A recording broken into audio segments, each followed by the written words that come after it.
Assalamualaikum warahmatullahi wabarakatuh. Sebelum kami mempresentasikan hasil diskusi dari kelompok kami, izinkan kami memperkenalkan diri terlebih dahulu. Kenalkan, nama saya Dimas Nugraha dan rekan saya, dan nama saya Dirjen Rizky. Kami akan mempresentasikan hasil dari diskusi kelompok kami mengenai algoritma Dijkstra. Apa itu algoritma Dijkstra? Jadi algoritma Dijkstra adalah algoritma yang bekerja dengan mencari rute terpendek dalam satu graf. Algoritma Dijkstra bekerja dengan membuat jalur ke satu simpul optimal pada setiap step. Bisa dilihat pada gambar di samping. Gambar di samping merupakan suatu graf yang nantinya akan digunakan sebagai input bagi algoritma untuk diimplementasikan ke dalam bahasa C++. Dengan output yang kita harapkan, yaitu jarak minimum dari 0 ke 2 adalah 12, yang mana 0 akan melewati 1, akan melewati 2. Begitu pula dengan jarak minimum dari 0 ke 8 adalah 14, di mana 0 akan melewati 1, akan melewati 2, dan akan melewati 8.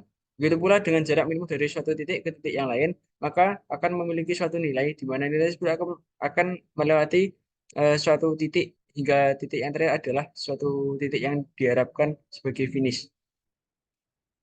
Gambar di samping merupakan ilustrasi dari bagaimana sih Dijkstra algoritma itu bekerja. Jadi himpunan SPT set bernilai kosong dengan jarak simpul ditetapkan 0, infinity, infinity. Di mana infinity adalah suatu nilai yang nilainya infinite atau tak hingga. Kemudian pilih vertex dengan jarak minimum dan masukkan ke dalam set. Pada graf ini kita memasukkan 0 ke dalam SPT set. Kemudian perbarui nilai jarak dari simpul yang berdekatan. Titik-titik yang berdekatan dari 0 pada graf adalah 1 dan 7, sehingga nilai jarak dari 1 dan 7 diperbarui menjadi 4 dan 8. Kita bisa melihat hasilnya seperti pada gambar di samping. Oke, next. Ilustrasi dari Dijkstra algoritma. Lagi, terus selanjutnya adalah pilih jarak yang nilai jarak minimumnya dan belum dimasukkan ke dalam SPT set. Pada kasus ini, titik 1 diambil dan ditambahkan ke dalam SPT set, sehingga SPT setnya menjadi 0,1. Kemudian, perbarui jarak dari simpul yang berdekatan sebesar 1 yang akan menghasilkan step 2 ini bisa melihat dari implementasi pada gambar di samping. Selanjutnya, pilih titik yang nilai jarak minimumnya dan belum dimasukkan ke dalam SPT set. Terus vertex atau titik 7 dipilih sehingga SPT setnya menjadi 0,1,7. Lalu perbarui nilai jarak dari simpul yang berdekatan besar 7. Sehingga nilai jarak dari simpul 6 dan 8 menjadi 15 dan 9. Sebenarnya ini sama seperti step yang kita lakukan pada slide sebelumnya ya. Kemudian langkah selanjutnya juga sama, hampir sama, kurang lebih sama seperti step sebelumnya, yaitu penetapan titik yang nilai jaraknya minimum, kemudian belum dimasukkan ke dalam SPT set. Kemudian vertex 6 dipilih, sehingga SPT setnya menjadi 0,1,7,6. Kemudian perbarui nilai jarak dari simpul yang berdekatan sebesar 6. Nilai jarak dari simpul 5 dan 8 diperbarui, seperti yang kita lihat pada gambar di samping. Ulangi langkah tersebut hingga kita mendapatkan output yang kita inginkan, seperti gambar yang terdapat di kiri bawah slide. Oke, dan sekarang adalah implementasi dari algoritma Dijkstra dalam bahasa C++. Eh, Gambar di samping atau kode di samping merupakan kode input atau input dari graf yang telah ditampilkan pada slide sebelumnya, yaitu di, di, didefinisikan menjadi sebuah matriks yang merepresentasikan bobot X antara vektor-vektor X. Dan fungsi main pada kode di samping ini untuk memanggil fungsi Dijkstra dengan graf yang telah didefinisikan. Lalu yang kedua adalah kode di samping adalah merupakan fungsi min distance, yaitu prinsip kerjanya yaitu untuk menemukan vertex dengan jarak minimum yang belum termasuk dalam shortest path tree, dan fungsi min distance yang utamanya yaitu untuk mengembalikan indeks vertex dengan jarak minimum yang belum diproses. Lalu yang ketiga adalah yang utamanya, fungsi utamanya yaitu fungsi Dijkstra. Pada kode di samping ini, fungsi Dijkstra yaitu prinsip kerjanya yaitu untuk menghitung jarak terpendek dari vertex awal ke vertex lainnya.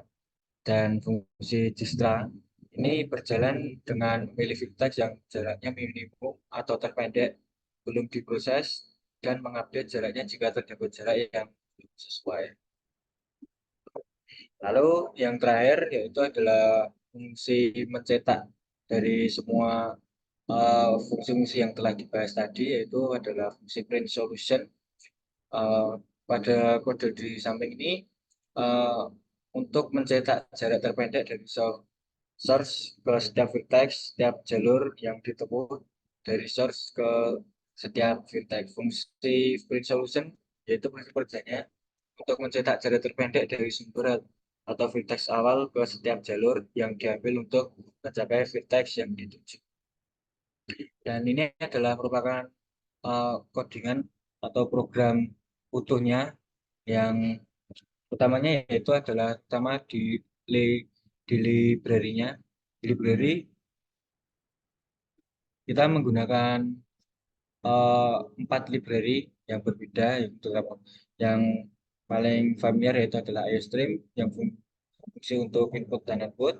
Lalu ada vektor untuk input output dan penggunaan vektor di C++. Lalu limit.h yaitu digunakan untuk mendapatkan nilai konstanta integer max yang merepresentasikan nilai maksimum pada integer. Lalu defense v9 mendefinisikan jumlah vertex dalam graf sebagai 9. Lalu pada codingan sini cara kerja atau prinsip kerjanya yaitu dimulai dari sini yaitu inputannya dari graf tadi yang telah didefinisikan sebagai menjadi sebuah matriks dalam kode ini. Lalu dari sini akan diproses lagi pada main distance atau proses ini nanti akan looping, dia akan menjadi jarak minimum yang belum termasuk dalam subtest pastry yang telah dibahas sebelumnya. Lalu masuk lagi ke dalam Dijkstra yang utamanya itu akan mencari jalur terpendek, lalu akan disimpan dalam sebuah array yaitu ada dis, uh, explicit, lalu parents, dan akan ada fungsi loop juga. Dan lalu yang terakhir adalah print solution di sini yaitu untuk mencetak setiap uh, vertex yang dituju lalu bobot sumber yang dituju lalu patch yang dilewati.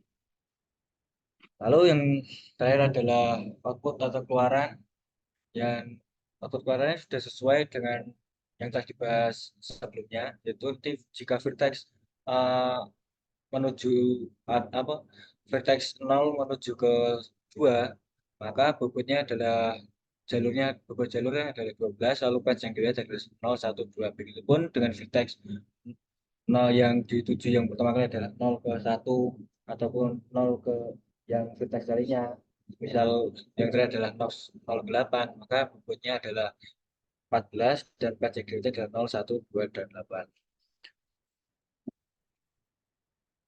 Oke, mungkin itu. Baik, mungkin itu yang dapat kami presentasikan. Kurang dan lebihnya kami mohon maaf yang sebesar-besarnya. Sekian dari kelompok kami. Assalamualaikum warahmatullahi wabarakatuh. Terima kasih.